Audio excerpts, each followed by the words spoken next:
Hello বন্ধুরা, কেমন আছো? আশা করি সব ভালো আছো। আজকে আবার একটা নতুন রেসিপি নিয়ে আসছি, দেখবে রেসিপিটা। আজকে তেঁতুলের চাটনি বানাবো, খুব সুন্দর।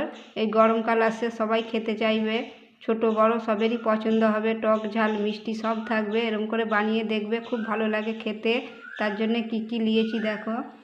আমি একটু নারকেল কুচো করে নিয়েছি, আদা নিয়েছি, লঙ্কা নিয়েছি, তেঁতুল দেখতেই পাচ্ছ নিয়েছি, স্বাদ মতো নুন, কালো সর্ষে, কারি পাতা, আর এখানে গুড় আছে নিয়েছি।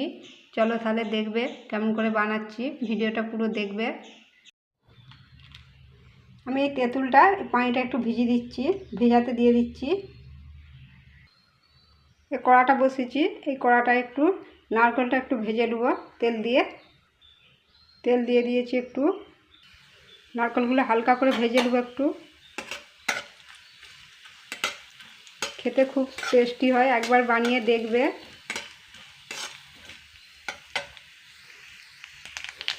এবারে তুলে নেবো, দেখো লাল লাল হয়ে গেছে, ভাজা হয়ে গেছে। আমি এই তেলটাতেই সরষেটা দিয়ে দিচ্ছি,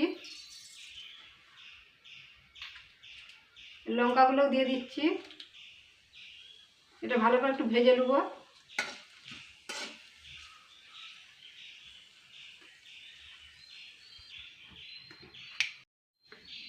সরষে লঙ্কা ভাজা হয়ে গেছে, দেখতেই পাচ্ছ। এবার আদা কুচোটা দিয়ে দেবো, কারি পাতাগুলোও দিয়ে দিচ্ছি।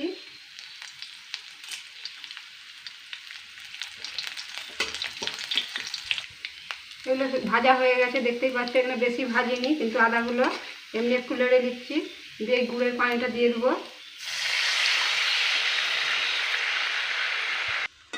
গুড়ের পানি দিয়ে একটু ফুটাবো। গুড় ফুটে গেছে, দেখতে পাচ্ছ। এই গুড়টা আমি 5 মিনিট ধরে ফুটিছি, এটা ফুটে গেছে। এই তেঁতুলটা চটকে নিয়েছি, দেখতেই পাচ্ছ। আর মাড়িটা নেবো, এরকম করে করে নেবো, এরকম করে নেবো। আর মাড়িটা দেবো এবারে।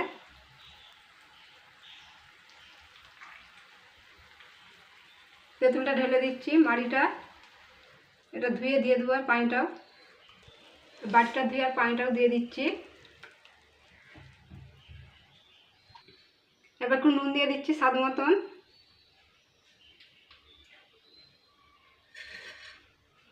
নারকেলগুলো দিয়ে দিচ্ছি ভেজে রাখা। দেখতেই পাচ্ছ এটা ফুটছে, এটাকে গাঢ় করে নেব। এটা 5 মিনিট ধরে ফুটাবো।